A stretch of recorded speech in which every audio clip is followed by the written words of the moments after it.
A middle-aged mother named Kay was fast asleep in a remote forest in Indonesia when she heard her phone ring. Her hand drifted over to the nightstand by her bed, but by the time she grabbed her phone, the call had gone to voicemail. When Kay looked at the screen, she felt a bolt of fear. She had 2 obviously urgent text messages as well as 3 missed calls, all from her sister in Hawaii. And in the text messages, her sister was trying to tell Kay that her son had a fast-moving infection that actually could kill him, and so she needed to get home right now. Kay's trip to Indonesia to work on a farm had been her adventure of a lifetime, but now all she could think about was her son. 2 days and 6,000 miles of travel later, Kay finally arrived by her son's bedside, and she was shocked at what she saw. When she had left for Indonesia, her son had been this healthy, tanned, surfer young man, and now he was sickly looking with a tangle of wires and tubes coming off of every part of his body. As Kay began to cry, she kept asking the same question. How could this have happened?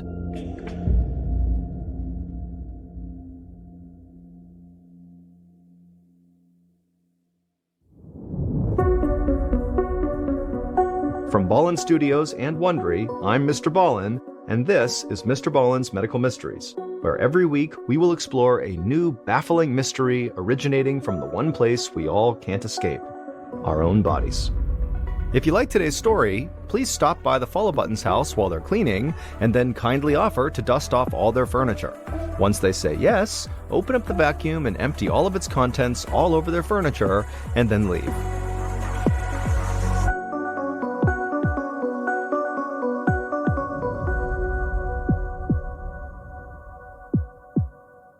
This episode is called Surf's Up. It was the afternoon of December 24th, 2008, and while most residents of Hilo, Hawaii were celebrating Christmas Eve, 23-year-old Graham McCumber was just getting home from a long day of construction work. Graham backed his pickup truck into his driveway, but he didn't go inside his home.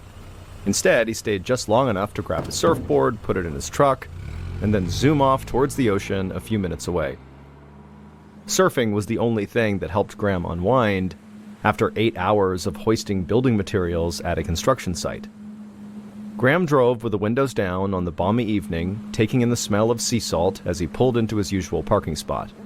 He spent a few minutes wrestling on his wetsuit, then he grabbed his board and ran toward the water. Graham surfed until dusk had settled over the beach, feeling all the stress of the day melting away. Then he paddled to shore, toweled himself off, and hopped back in his truck.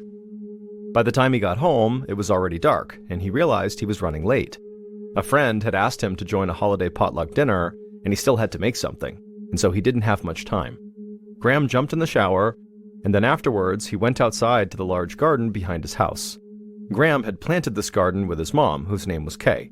Normally, Kay lived with him at the house, but she was working on an organic farming project in the remote forests of Indonesia. Like his mom, Graham preferred an organic and holistic lifestyle and loved growing his own food. He even practiced herbal medicine like his mom and wanted to be a healer someday. And Graham just loved to share the fruits and veggies from the garden. So he harvested a few bunches of kale, then threw together a salad, and dashed off to the Christmas Eve dinner party. Graham would spend the evening laughing and celebrating the holiday with friends, and then when he got home and climbed into bed, he felt great. The next morning, though, on Christmas Day, Graham woke up with a splitting headache, even though he had not drunk any alcohol at the party the night before. He lay in bed without moving for a few minutes, and slowly the throbbing subsided. He rolled out of bed and stood to get dressed, but then his arm started to itch. And so he began to scratch it, but just as he did, another itch began on his leg. Soon, Graham felt itchy all over his body, but when he checked the spots that itched, there was no visible rash of any kind on his skin. And no matter how hard he scratched every spot, there was just no relief. Graham had never felt this way before, and it made him really anxious.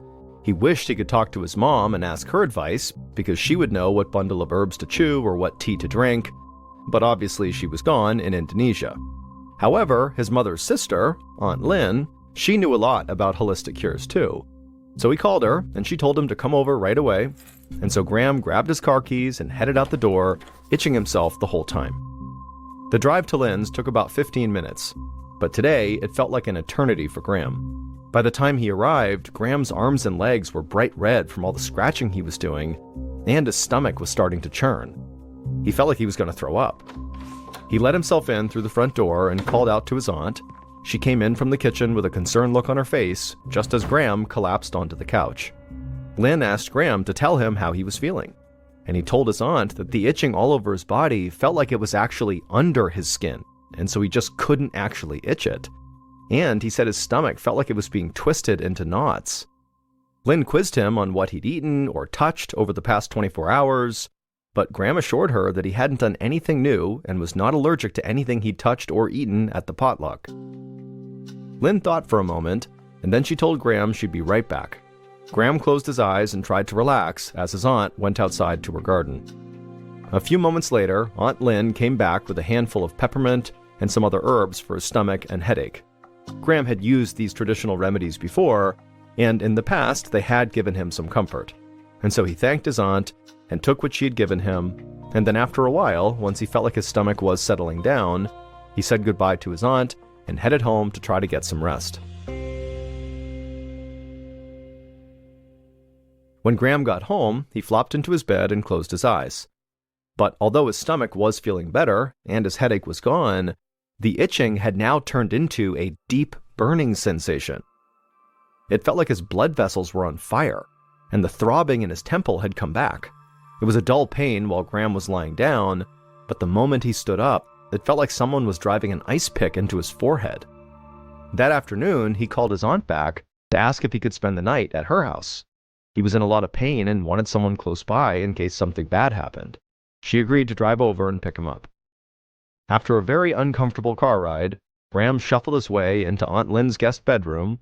He climbed into her bed and fell asleep instantly, sleeping through the night. The next morning, December 26th, Graham woke up with a shooting pain in his temple. It was so strong, a wave of nausea rose up in his throat. Graham ran to the bathroom and barely made it to the toilet before he threw up. Moments later, Aunt Lynn was kneeling next to him, rubbing his back as he hung his head over the toilet bowl. His aunt's hand on his back made Graham feel a bit better, and he asked her if she wouldn't mind making him some ginger tea because he thought that might help too. And Graham was surprised when he heard his aunt say no. And then he felt his aunt pat his back one more time before she stood up and told him that as much as she and the rest of their family believed in these traditional remedies, it was now time to go to the hospital.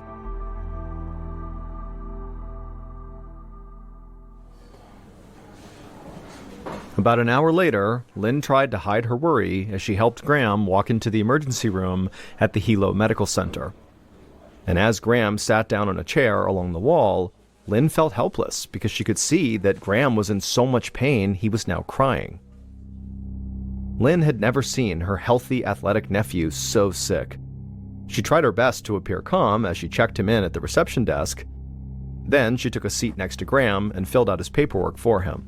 She actually knew his medical information by heart because they were very, very close. She was essentially his second mom. After a short wait, the receptionist called Graham's name, and a nurse helped him stand up and then walked him through the doors into the patient area.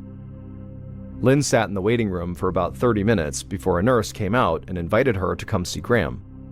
When Lynn walked into the exam room, a doctor was in the middle of explaining that they were still waiting for some tests to come back. Once he had those results, he'd have a better idea of what was going on with Graham. Lynn could see Graham grimace.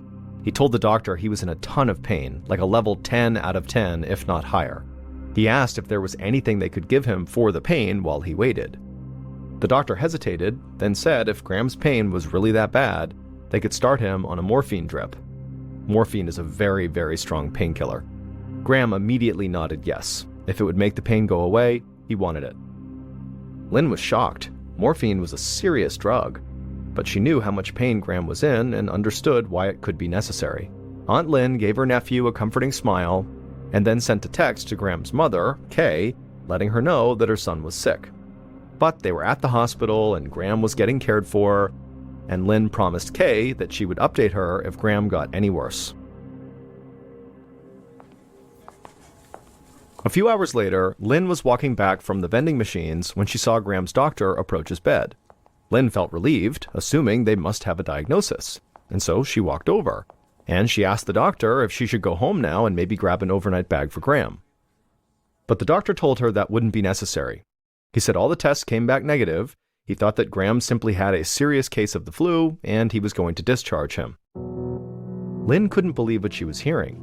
She reminded the doctor that Graham's pain was so intense that he was put on morphine. Once it wore off, she was worried he'd just end up right back at the hospital. Lynn could see the doctor was skeptical. She wondered if maybe he thought Graham was faking his pain to get a morphine fix. And so she assured the doctor that Graham was a really good kid and was in legitimate pain and just needed help. The doctor promised Lynn that he believed Graham was in severe pain, but his symptoms were consistent with just a bad flu and did not require further treatment at the hospital. He was pretty sure Graham would be better in a couple of days, but he told Lynn to bring him back if he did take a turn for the worse. Lynn disagreed, but there was nothing she could do. The ER was discharging Graham, and she had to take him home. So Lynn waited while Graham signed a few release forms and then helped him back to the car.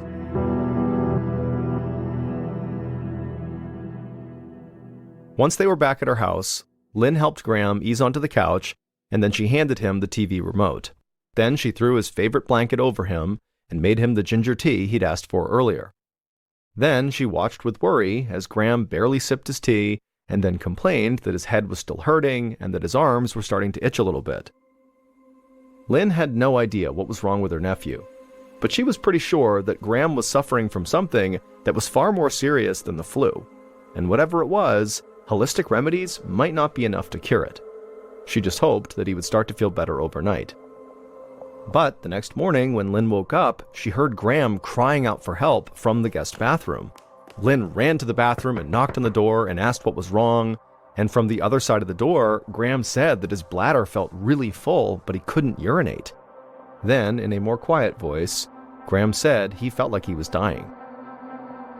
Lynn knew that Graham was right to be worried. If he couldn't relieve himself, his bladder could literally burst. A ruptured bladder can lead to blood infection, kidney failure, and even death. And so Lynn told Graham that they were getting back in the car, going back to the hospital, and they were not going to leave until Graham got the help he needed.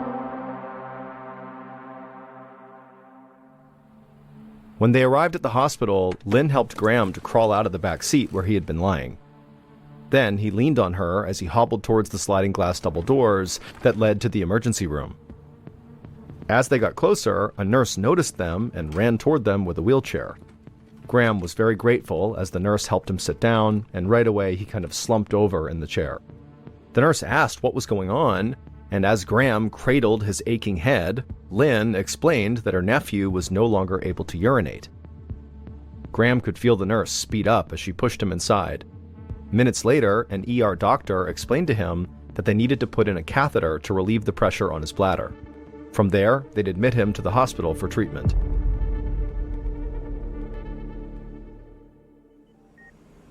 A little after midnight, Lynn went in to check on Graham and found him lying awake staring up at the ceiling. She very gently squeezed his arm, and Graham yelped in pain. Lynn snapped her hand back and apologized. She had barely touched her nephew, and he had reacted like she had clamped his arm with a vice grip. Lynn told Graham she'd be right back, then went to find the doctor.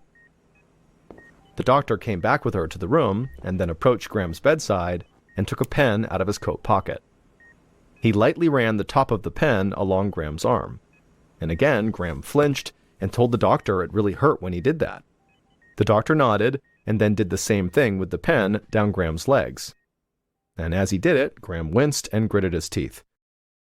The doctor told Graham that the extreme sensitivity to touch was likely due to meningitis, an inflammation of the tissues that surround the brain and spinal cord. When Lynn heard this, she felt her stomach drop. If Graham did have meningitis, she knew he could spend the rest of his life battling seizures, brain damage, hearing loss, or worse.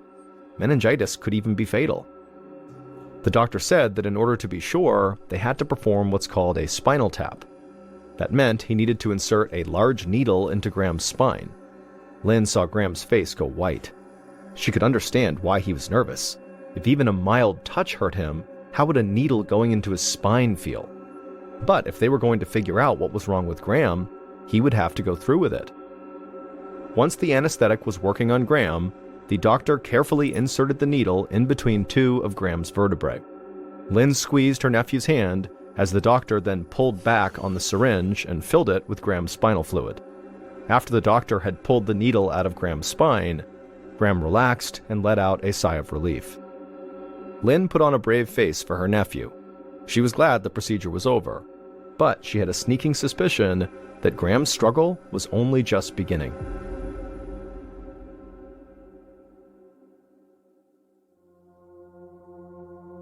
A few hours later, Graham's mother, Kay, stared in disbelief at her cell phone. While she was asleep on the other side of the world in Indonesia, she had somehow missed 2 text messages and 3 phone calls from her sister Lynn.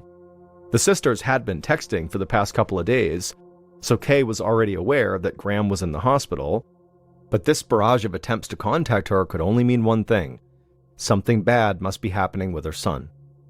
Her heart was pounding as she called her sister back, steeling herself for devastating news. When Aunt Lynn answered, she was crying. She told Kay that Graham had just tested positive for meningitis and was now fighting for his life. She needed to come home right now. It took Kay 2 full days of travel to go from the remote forests of Indonesia all the way back to Hawaii. And as soon as she landed, she hopped in a cab and went straight to the hospital. The moment she saw her sister, Lynn, waiting in the parking lot, Kay broke down in tears. Kay had spent the whole flight mentally preparing herself to see her son in the condition he was in, but she still felt totally shocked as she rounded the corner into his room and actually saw him. A tangle of wires and tubes seemed to be attached to every part of his body. He was pale and sickly looking, nothing like the healthy, tanned surfer that Kay had left a few months ago. His blonde hair was greasy and clung to his face. Graham was awake, but barely. His voice was hoarse as he said hello to his mom and gave a weak smile. Kay immediately rushed over and gave her son a hug. She promised Graham she was there to help and she would work with his doctors to make sure he got better. A few minutes later, Graham's doctor walked in and updated Kay on Graham's condition. Although they knew he had meningitis, the doctor believed it was actually a sign of a deeper underlying disease in his brain and spinal cord. One big hint was Graham's continued inability to urinate, something called Ellsberg syndrome. It really didn't make any sense that Graham could have this condition. Ellsberg syndrome is most often caused by West Nile disease, a mosquito-borne illness that has never been detected in Hawaii, and Graham had never tested positive for West Nile disease. But at least doctors could test for West Nile, which causes swelling in the brain. Other potential triggers for Ellsberg syndrome were even more devastating to the brain, but there was no test for these conditions until the disease was more advanced. So Graham's doctors were still essentially at square one. Kay just prayed they could keep her son stable long enough to find the answer.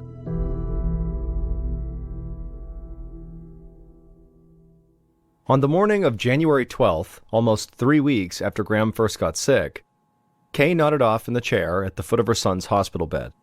She woke up as her sister, Aunt Lynn, walked through the door with a cup of coffee in each hand.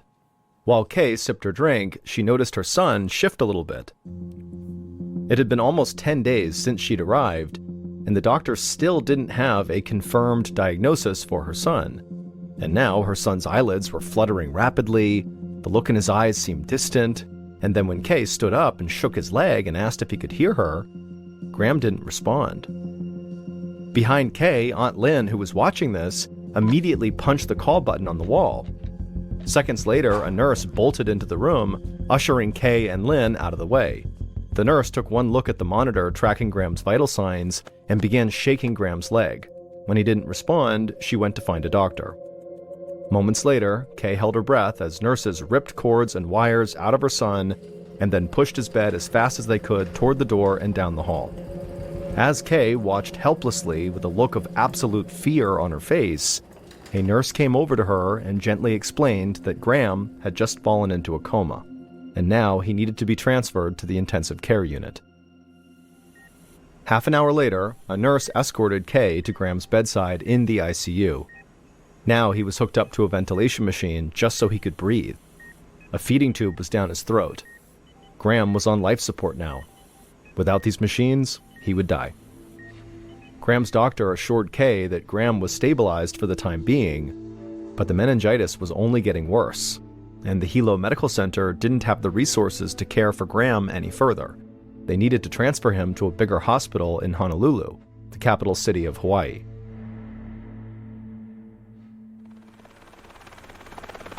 The medevac chopper was ready for Graham later that morning, and Kay, who was inside the chopper as well, placed a hand on her son as he lay on his stretcher, and then she watched as the helicopter lifted off the ground, and the ground below her gave way to a clear blue ocean.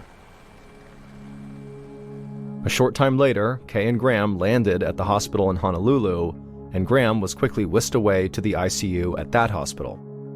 By late afternoon, Kay once again watched helplessly as medical staff huddled around her gravely ill son, going over notes and trying to talk about what this could be.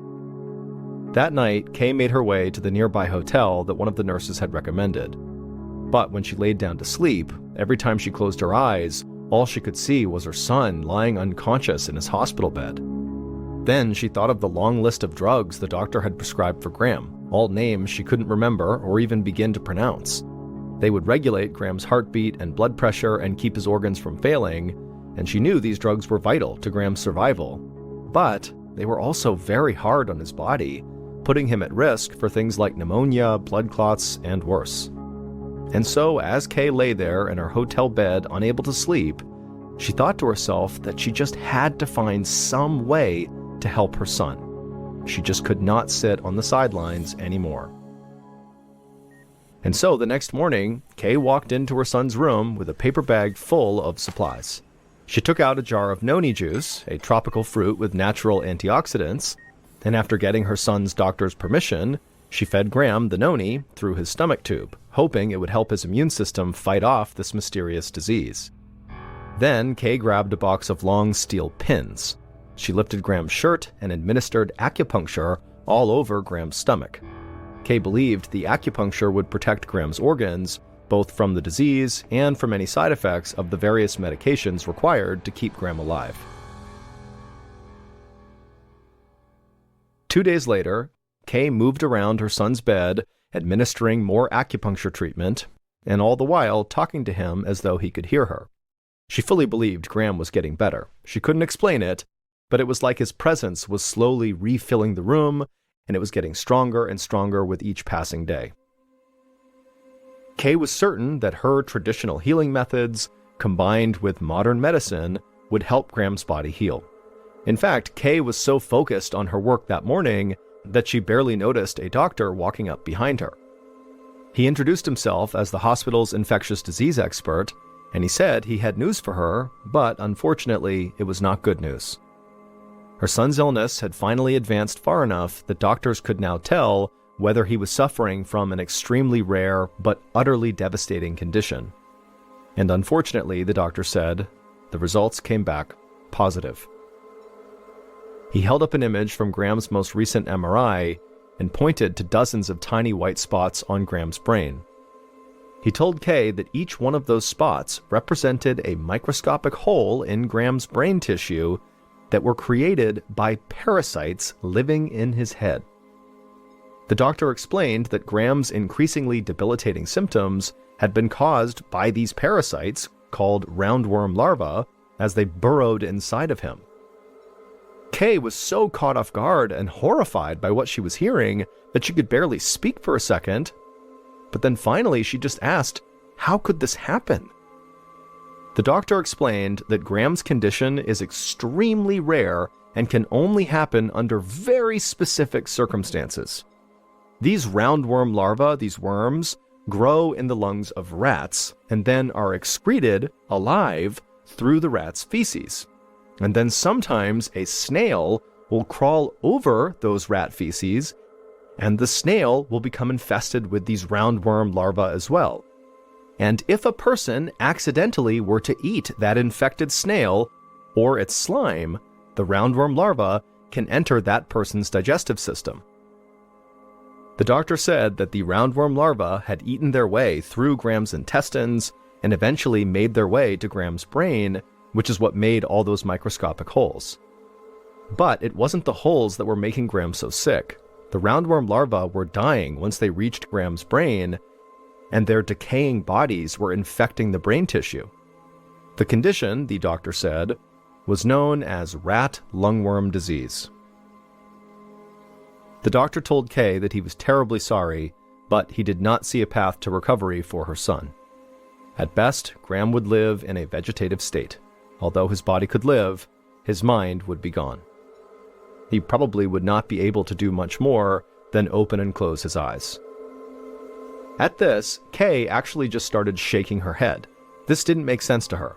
She was certain that Graham could hear her when she spoke to him. He had smiled when she asked him questions, like he understood what she was saying. And through her tears, Kay told the doctor that she refused to give up on her son. Over the next few weeks, Graham's condition was up and down as his body fought off several dangerous infections.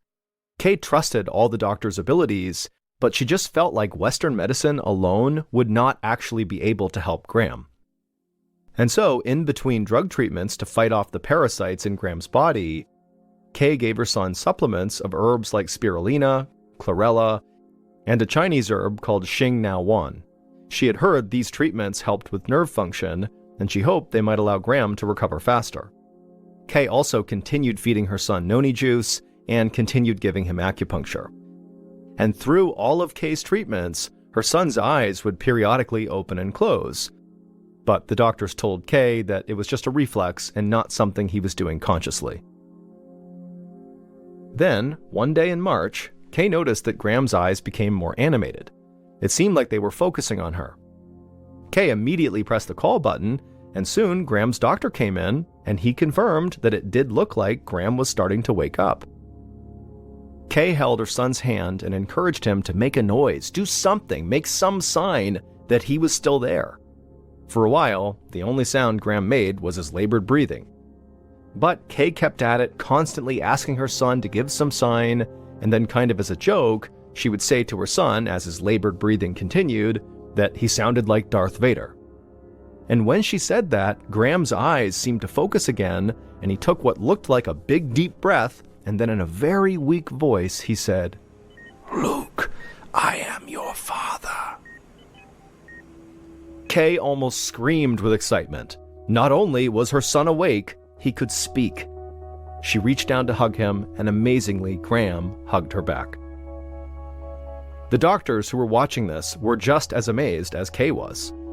Kay liked to think that her treatments had helped support the vital work the doctors had done to keep her son alive.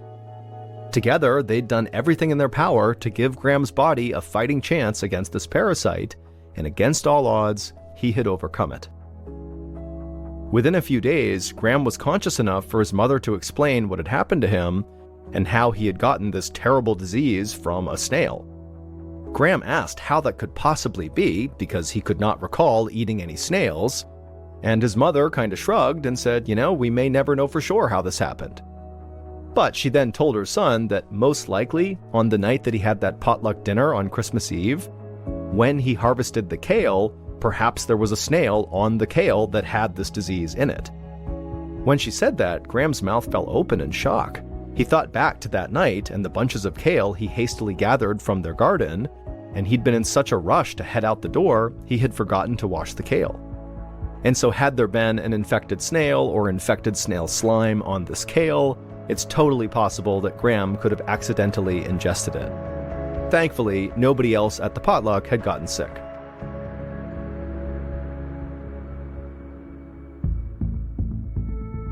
On April 30th, after more than 4 months in the hospital, Graham was finally able to return home. Over the next 2 years, he relearned how to walk and talk. Today, he rides his bike to a local community college, where he's studying to become a physical therapist.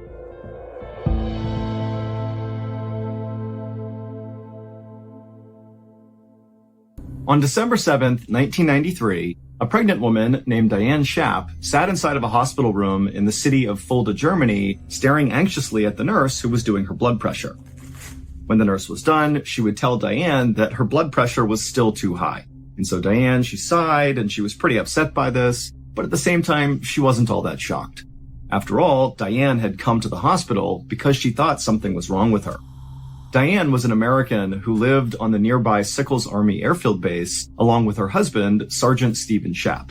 And that morning, Diane had begun to bleed, and because she had a history of miscarriages, she panicked and just rushed to the hospital to get checked out.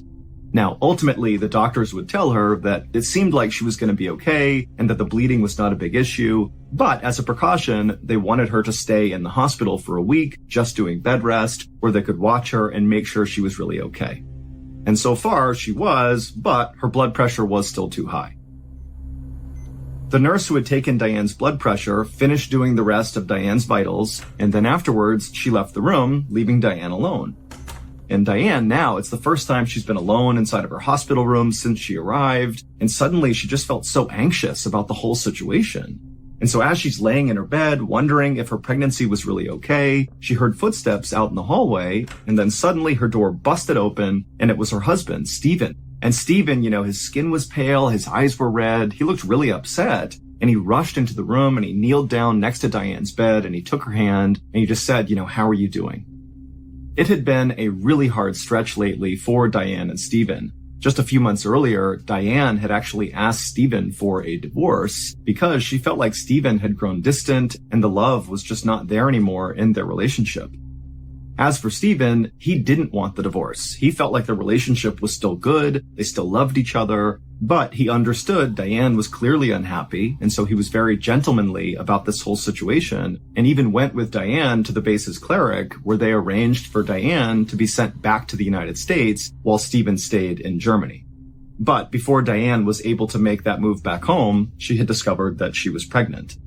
Now, Diane knew Stephen really wanted to reconcile and get back together, and especially now that he had found out she was pregnant, he really wanted them to get back together so he could be the dad. But Diane knew that just was not possible. Their relationship just didn't work, and so she needed to be firm, and so she actually squeezed Stephen's hand as he's sitting there right next to her, and she just said to him, even though he hadn't brought it up, she said, we can't get back together, even though I'm pregnant. It can't happen. But Stephen just kind of shook his head at her like he was not here for that reason. And he said, look, I just want to be your friend. Let me go back to your house. I'll gather up your things and bring them here to make your stay a little bit more comfortable. And so Diane, who wanted to tell Stephen, no, don't do that. I'm fine. She could just tell that he really wanted to help her. And so kind of against her better judgment, Diane said, okay, Stephen, if you want to go back and get my stuff, I would really appreciate it. And at that, Stephen stood up and he gave Diane a long hug and said, I'll be right back. And then he turned and left the room. A few hours later, at around 5 p.m. that evening, the phone inside of Diane's room began to ring. And so Diane answered it, and it was her husband's best friend, Gregory Glover. And he was calling just to check in on Diane because he had heard she was in the hospital about some bleeding, and he wanted to make sure the baby was okay. And Diane would tell him that, it seems like everything's fine. And then after that, Gregory would tell Diane that he was really worried about Stephen. He said, this morning I had driven him to work, and all he did was pour his heart out to me about how he wanted to get back together with you. And I just want you to know that, he's really worked up about this. But before Diane could even respond to Gregory, the phone just suddenly went dead. And so Diane, she held the phone out, kind of staring at it like, what's going on here? She put it back to her ear. She said Greg's name a few more times, but the line was just totally dead. And so Diane, she hung up the phone and figured Gregory would just call back. But 30 minutes went by and Gregory did not call back. And then out in the hallway, Diane began to hear running. And that running continued all the way up the hall and it stopped right outside of her door. And so she turned to face her door, the door flung open, and what she saw caused Diane to just freeze in total shock.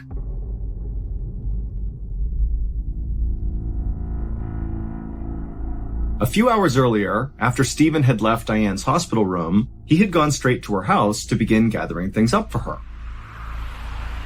And so when he got there, he had a gym bag, which was made by a sports and athletic company called Head, and he had gone inside of her house and begun going around the rooms, gathering things she would want, and putting them in this bag.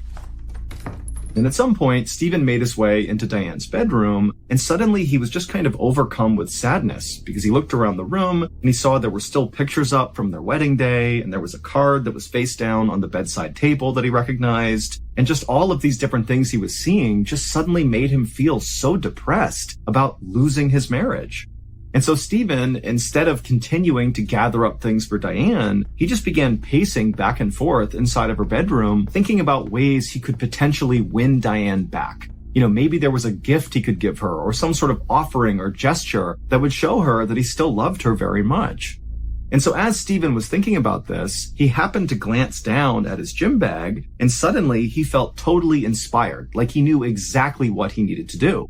And so without another thought, Stephen grabbed something off of the mantelpiece inside of Diane's bedroom, he threw it inside of his gym bag, then he grabbed the bag and walked out of her house. Once Stephen was outside, he had a big smile on his face, he was even whistling as he walked, and he went down and he got into his car and he drove off. But instead of going to the hospital where Diane was, Stephen began driving in these weird loops all around Sickles Army Airfield Base, almost like he was going on a joyride. But as he was driving, Stephen was constantly scanning left and right, like he was looking for something. And then at some point, as he did one of his many loops, Stephen passed by the mess hall, the cafeteria, and he saw all the soldiers going in and out of this mess hall, and he thought, oh, that's where it will be. The thing I need is inside of there. And so Stephen, he parked his car, he got out, and he rushed inside of the mess hall, but after looking all around, he couldn't find the thing he wanted. And so frustrated, he turned and walked out of the mess hall. But when he went back outside, as he was walking back to his car, something out of the corner of his eye caught his attention, and he looked over, and it was this phone booth right on the sidewalk up against the road. And he couldn't believe it, but there it was. There was the thing right near this phone booth that Stephen desperately wanted. And so Stephen, instead of going to his car, just began walking in a straight, very determined line towards this phone booth. 30 minutes later, Diane heard those running footsteps out in the hallway, and then her door flung open and she froze in shock at what she saw. Because what she saw was her husband, and he had this totally crazed look on his face, like he was smiling, but kind of deranged, and he was holding that head gym bag. And he walked in holding the bag and just stared directly at Diane, and then he opened it up, he reached inside, and he pulled out his special gift, the thing he had been driving all around base for that he had found inside of that phone booth, and he walked up to Diane, and he put it right in her face and said, look what I brought you, look! And by this point, Diane was screaming bloody murder. It would turn out, when Stephen first arrived at Diane's hospital room that morning, and he had knelt down and taken her hand and asked if she was okay, Diane had been very firm with him that they could still not get back together, even though she was pregnant. Now, this was crushing news for Stephen, because he did secretly hope that this baby would bring them back together, but what Diane told Stephen next was infinitely more crushing. She would say to Stephen that the real reason they could not get back together was because this baby was not his. Now, Stephen had initially taken this news pretty well and said to Diane, okay, I understand, at least let me go to your house and gather up some things for you and bring them back here so your stay at the hospital is a little bit more comfortable. And Diane had maybe been a little bit surprised at how well Stephen had taken this, and she said, okay, yeah, that would be great. And so Stephen had left the hospital, gone to Diane's house, he went into her room, and he began putting her things into that gym bag, when suddenly he stopped because he noticed those pictures on the mantelpiece of their wedding day, and it was just kind of crushing to realize that his marriage really was over. And then, before he went back to packing, he happened to glance over at the bedside table, and he noticed a card face down on that table. Now, at first, Stephen actually didn't really react to this card because he knew who had given it to Diane. It was just a friend of hers, and the card was kind of meaningless. It was just a card to celebrate their friendship. But then Stephen's suddenly thinking to himself, wait a minute. This person, this friend of Diane's, gives her cards all the time. And this person is always coming over to say hi to Diane. And this person's always complimenting Diane and telling me how great Diane is. And it was like suddenly everything just kind of fell into place for Stephen, and he realized this so-called friend of Diane's was much more than that.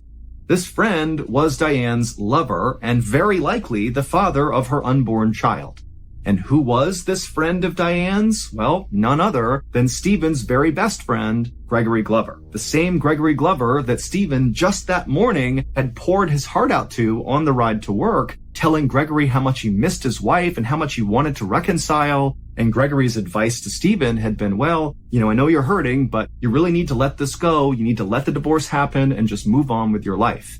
And now Stephen realized that Gregory wanted Stephen to end his relationship with his wife so Gregory could have a relationship with Diane. And so Stephen felt unbelievably betrayed, and that was when he decided to get a gift for Diane. And so he grabbed a knife that was on the mantelpiece inside of Diane's bedroom. He threw it inside of his gym bag. He got in his car and he began driving around the base looking for Gregory. And after Stephen had gone into the mess hall and then come back out again, he had spotted Gregory on the phone inside of that phone booth. And Stephen had immediately run over, opened it up, grabbed Gregory, pulled him out, and begun stabbing him.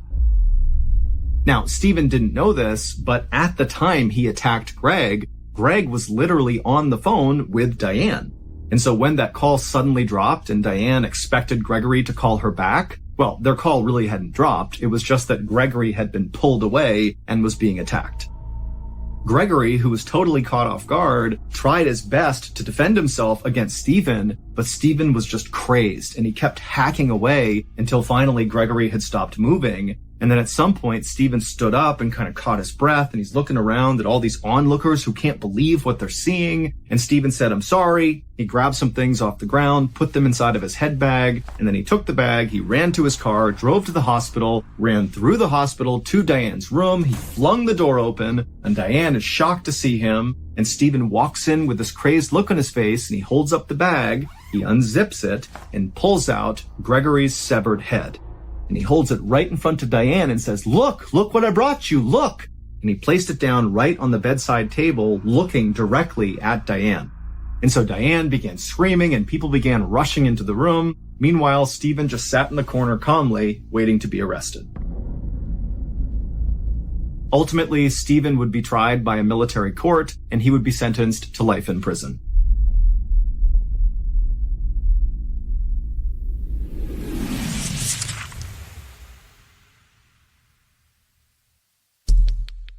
The next and final story of today's episode is called The Snowball Effect.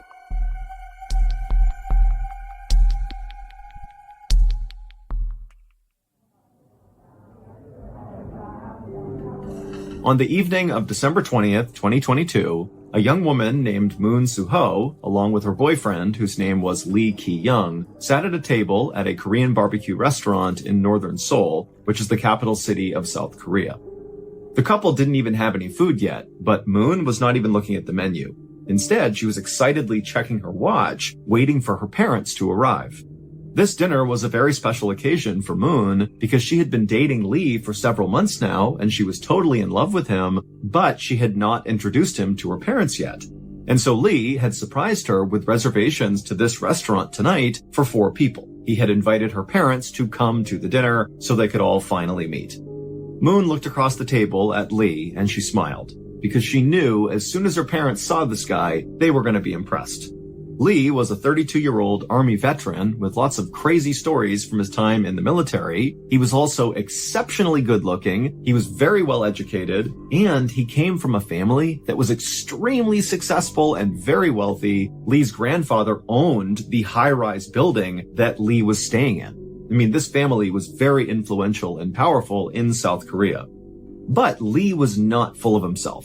He was very humble, he was kind and polite, and he had a total soft spot for little animals. He had adopted a dog and 3 cats and adored them. I mean, this was a guy who was kind of like the total package that any parent would be psyched that their daughter was dating. After Moon and Lee had been sitting at this table for about 15 minutes, Moon looked up and she saw her parents finally coming in the door. And so Moon, she stood up and she waved to her parents and flagged them over to the table. And so they came over, they said hi to Lee. And right away, Lee, he picked up the menu and he ordered all these very expensive drinks and all the expensive meats on the menu. And then before long, Lee was chatting with Moon's father about his military service. And then Lee was talking to Moon's mother and showing her pictures of his dog and his 3 cats. And Moon, she was just sitting back enjoying watching this because she could see from her parents' facial expressions that they seemed to really like Lee too. And so this night was going as good as it could have. Moon and Lee and Moon's parents stayed at this restaurant for at least 2 hours, just enjoying each other's company and throwing back a lot of drinks and eating expensive food. And by the end of the night, when the parents got up to leave, they were like hugging Lee and slapping him on the back and telling him how great he was. And Lee was doing the same thing to the parents. It was like really they had hit it off. But after Moon's parents were gone, Moon and Lee, they left the restaurant too, and they began walking across the street towards the parking garage where Lee had parked. And right away, Moon could tell Lee was actually pretty drunk. She had not noticed it in the restaurant, but now she could see Lee was kind of stumbling a little bit. But Moon wasn't upset about this. If anything, she just thought, wow, he was so composed talking to my parents in there, despite obviously being drunk. He had just managed to mask it really, really well. But despite how impressed she was with her boyfriend, Moon didn't want Lee to drive them home. It seemed like that would be really unsafe to do because, again, obviously he is drunk. And so when Lee and Moon made it to Lee's car, Moon kind of gently told Lee, hey, why don't we leave your car here and just call a taxi and they can take us home safely. But when she said this, Lee took it as if Moon was criticizing him for being too drunk. And he felt really offended because in his mind, he had just put on this great date and made this great first impression on Moon's parents. And here she is kind of nagging him. And so Lee just kind of blew his lid and the couple got in this horrible yelling fight in the parking garage, which ended with Lee telling Moon that their relationship was now over. And then Lee turned around and stormed off to hail a cab by himself. And after he was gone, Moon just stood there next to Lee's car being totally shocked at what had just happened. And then kind of in a daze, she went and hailed a cab herself and went home. And then she just laid in bed and cried until she went to sleep. But Moon was not heartbroken for long because the next morning when Moon woke up, she heard a knock on the front door. And when she opened it up, there was a delivery guy with this huge, beautiful bouquet of roses for Moon. And so Moon took these roses and quickly found a card attached to the roses. She opened it up and there was a letter from Lee saying, please accept these roses as a part of my apology. Last night didn't go so well. I'm really sorry. Please come to dinner with me tonight.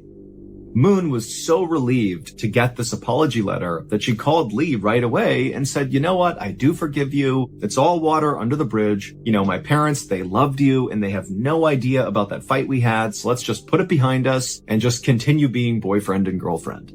And at this point, it was Lee's turn to be totally relieved because he didn't know if Moon would want him back. But they were back together, and that night they went out for a fancy dinner together, and then also Lee had booked a very fancy hotel room that night for them to stay in. And this is really how their relationship went for the next couple of days. Basically, Lee would take Moon out shopping anywhere she wanted to go. They went to all the best restaurants and stayed in the best hotels. To Moon, it was obvious that Lee was really just continuing to shower her with gifts and praise and all these fun things to still try to make up for that big fight they got into, even though Moon really had forgiven him. And at some point, after several days of being treated like a princess by Lee, Moon finally told Lee, stop buying me stuff. It's fine. I totally forgive you. Everything is good. But Lee insisted that he be allowed to continue to spoil her. After all, it was the Christmas season and she deserved to be spoiled around Christmas. So in South Korea, Christmas is celebrated a bit differently than it is in Western countries like America. In South Korea, Christmas is a big holiday, but it's really just a holiday for couples. It's not really a family occasion. So in South Korea, on Christmas, lots of couples will go out on these fancy dates. And so that's kind of how they celebrate Christmas. Whereas, in Western countries like America, it's all about family and waking up and getting presents from Santa Claus. So that's the difference. Western is family-centric, and in South Korea, it's very couple-centric. It's kind of like Valentine's Day in the winter. So, on Christmas Eve, Lee told Moon that he had a very special dinner planned for Christmas, and would Moon mind coming over to Lee's apartment on Christmas morning to feed his cats and his dog because Lee was going to be out running errands in preparation for this big Christmas dinner. And of course, Moon said she would. So, at around 11 a.m. on Christmas Day, Moon hopped off the elevator inside of Lee's apartment building and began walking down the hall towards his door, carrying the key to his door. But as Moon walked closer and closer to Lee's door, she began smelling this really powerful smell. It smelled like roses. And for a second, Moon thought to herself, oh my goodness, this whole thing was a setup. I'm not here to feed his pets. I'm here because he must have planned some really elaborate thing for Christmas Day for right now. And probably it has to do with lots of roses inside of his apartment. And so Moon was really excited by the time she got out front of Lee's apartment door, but before she used her key to open it up and just go in, she decided she would just call out for Lee, because she figured at this point, he's got to be in there. He knows I'm about to be surprised by this big thing. And so she calls out for Lee, but there's no answer. And so she knocks a couple of times to see if maybe she can get Lee to come to the door, but after knocking several times, there was no answer.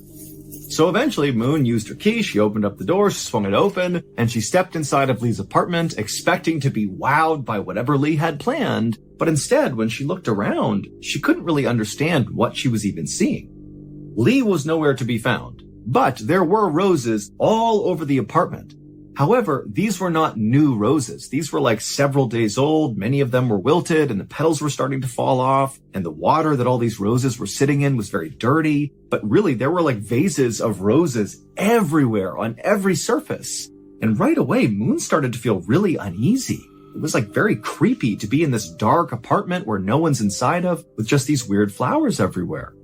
And so without going any further into the apartment, Moon once again yelled out for Lee in hopes that maybe he was here, but again, he didn't come out of any of the rooms, so she knows she's alone. And so she called Lee on his phone to try to get an explanation for what she was looking at, but Lee didn't answer his phone. By this point, Lee's 3 cats were circling around Moon's legs because they were eager to be fed, and so Moon kind of stopped thinking about this strange flower situation and looked over at the cats' bowls and saw there was no dry food. They had eaten all of their food. And so Moon began walking over to the bowls when she realized Lee had not told her where he kept the cat food, and so she had no idea where it was. So Moon began opening all the kitchen cabinets, hoping to find this cat food somewhere, but she didn't. And so eventually she left the kitchen and she walked down this hallway inside of the apartment, and she found there was a skinny closet in the hallway that looked like a place where you would store cleaning supplies and vacuums and that sort of thing. So she reached down and tried to open it. She was able to turn the doorknob, but there was something inside of this closet that was making it really hard to open, like it was stuck on something. Now, again, Moon is kind of looking around this dark, dingy apartment that's filled with all these wilted roses, and she's feeling super uneasy, but she thought, I just want to feed these cats and just get out of here. And so Moon just grabbed that door handle and yanked as hard as she could, and she managed to pop it open. And for a second, Moon just stared at the inside of the closet, having no idea what she was even looking at. And then she started to scream.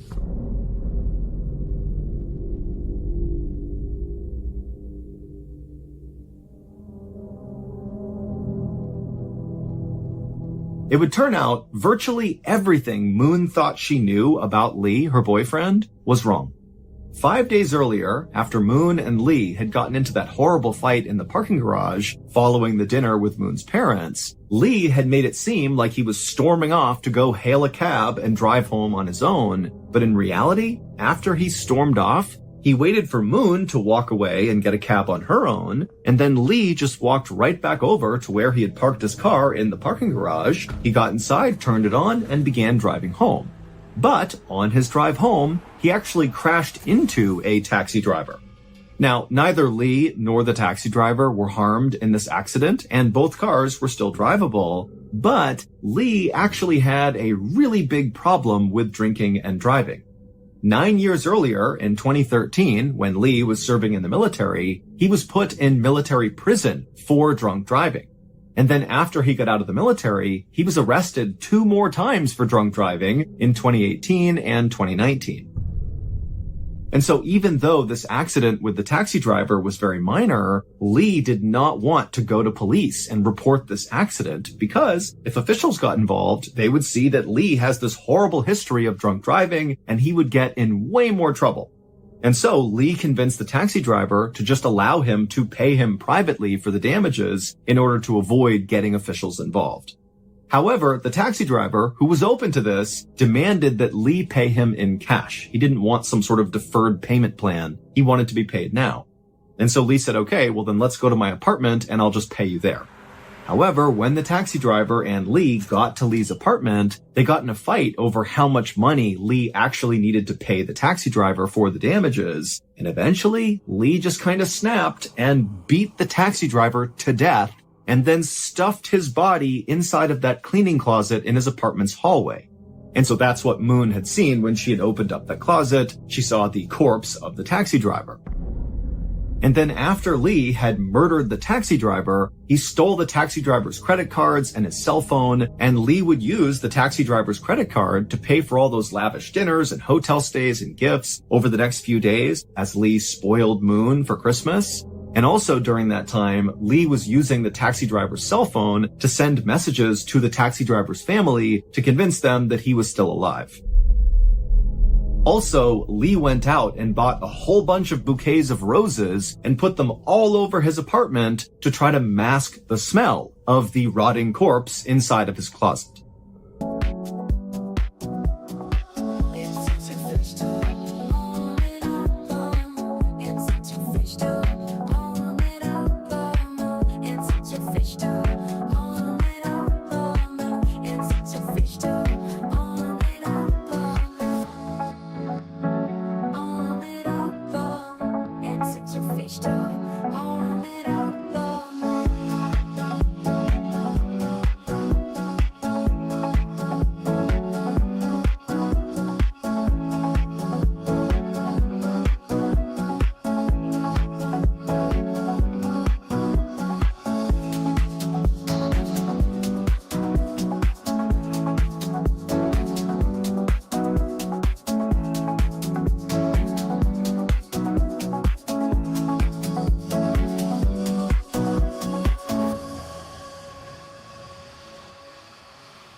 But this murder and Lee's horrible drunk driving were not his only secrets. Lee claimed he was from this very wealthy, successful family that owned all these amazing high-rises in South Korea, but that was all a big lie. Lee was not from a very successful family. He did not have any money. He basically just borrowed money from family and friends and then lied about how he acquired the money, claiming he was this big, successful, wealthy guy. Also, when the police in South Korea began investigating the taxi driver's murder, they discovered that Lee's apartment was not even his. It belonged to his ex-girlfriend, who was a bartender in South Korea who was in her 50s. Also, Lee's beloved 3 cats and dog that he talked about all the time, about how much he loved them and cared for them, well, those weren't his either. Those were his ex-girlfriend's. And as police continued their investigation into the murder of this taxi driver, they would eventually find traces of Lee's ex-girlfriend's blood inside of Lee's apartment, so his ex-girlfriend's apartment. And they would discover that Lee had murdered his ex-girlfriend, stolen her apartment, stolen her pets, and even took her cell phone, and to this day had been sending messages to her family to try to convince them that she was still alive, even though nobody had seen her and had no idea what was going on with her. Lee was ultimately arrested for 2 counts of murder, and he would quickly admit that he did kill the taxi driver and his ex-girlfriend. However, by this point, police had located the cell phone of a missing woman amongst Lee's things, and so they became very suspicious that he might have had something to do with this third woman's disappearance. However, to this day, Lee has denied having anything to do with this missing woman, and they still have no idea what happened to her. And so that case is kind of on hold. Despite how totally crazy this whole story sounds, the craziest part actually happened after Lee was arrested. Once Lee's crimes were being talked about all over the news, Lee became totally famous in South Korea because he was exceptionally good looking. On the news, they would play CCTV footage of Lee interacting with that taxi driver before he murdered him. And the only takeaway from lots of people in South Korea was, wow, this guy is so unbelievably attractive. He looks like an actor. Not, here's a guy who's about to murder someone. In fact, Lee became so popular in South Korea for being so beautiful that there became a real fear that Lee's ex-girlfriend, Moon, would become a target in some way. That maybe Lee's fans would blame her for putting their beloved Lee in prison and they might try to attack her. However, the police in South Korea did a really good job of masking Moon's identity, and so to this day, we believe she is still safe. And also, for clarity, Moon is actually not her real name. That is a pseudonym that we used to protect her identity as well. In the end, Lee was sentenced to life in prison for those two murders.